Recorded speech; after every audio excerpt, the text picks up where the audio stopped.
അവകാശ ദിനാചരണത്തിന്റെ ഭാഗമായി കണ്ണൂർ ഹാൻഡ്വീവിന് മുൻപിൽ ഹാൻഡ്ലൂം ഡെവലപ്മെന്റ് കോർപ്പറേഷൻ സ്വതന്ത്ര എംപ്ലോയീസ് യൂണിയൻ STU ധർണ സംഘടിപ്പിച്ചു. ധർണ ദേശീയ വൈസ് പ്രസിഡന്റ് MA കരീം ഉദ്ഘാടനം ചെയ്തു. പൊതുമേഖലാ സ്ഥാപനം പൊതുജനങ്ങളുടേതാണ്. പൊതുജനങ്ങളുടെ സ്ഥാപനങ്ങൾ സംരക്ഷിക്കപ്പെടേണ്ടത് ഗവൺമെന്റ് ഭരിക്കുന്ന സർക്കാരിൻ്റെ പൊതുജനത്തിൻ്റെ ആവശ്യമാണ്. അത് സംരക്ഷിക്കാൻ സർക്കാർ തയ്യാറില്ല. കോടാനക്കോടി രൂപ നഷ്ടമുണ്ടാകുന്ന സബ്സിഡികൾ കൊണ്ടുവരും. ഇല്ലാത്ത സബ്സിഡികൾ സൃഷ്ടിക്കുന്നു.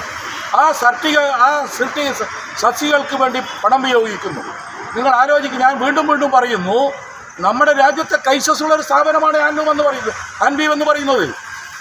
ചെയർമാൻ പറയുന്നു വലിയ സാമ്പത്തിക ക്രൈസിസാണ്, അതുകൊണ്ടാണ് ശമ്പളം കൊടുക്കാൻ കഴിയാത്തത്. ഓക്കെ, ഇരിക്കട്ടെ.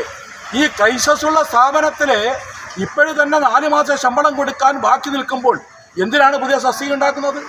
പൊതുമേഖലാ സ്ഥാപനങ്ങളെയും ജീവനക്കാരെയും സംരക്ഷിക്കുക, ശമ്പളവും ആനുകൂല്യങ്ങളും യഥാസമയം നൽകുക എന്നീ മുദ്രാവാക്യങ്ങളാണ് ഉയർത്തിയത്. ആലിക്കുഞ്ഞി പന്നിയൂർ അധ്യക്ഷത വഹിച്ചു. TK ഹുസൈൻ, K ഉമ്മർ, ഹംസ ഹാജി തുടങ്ങിയവർ സംസാരിച്ചു.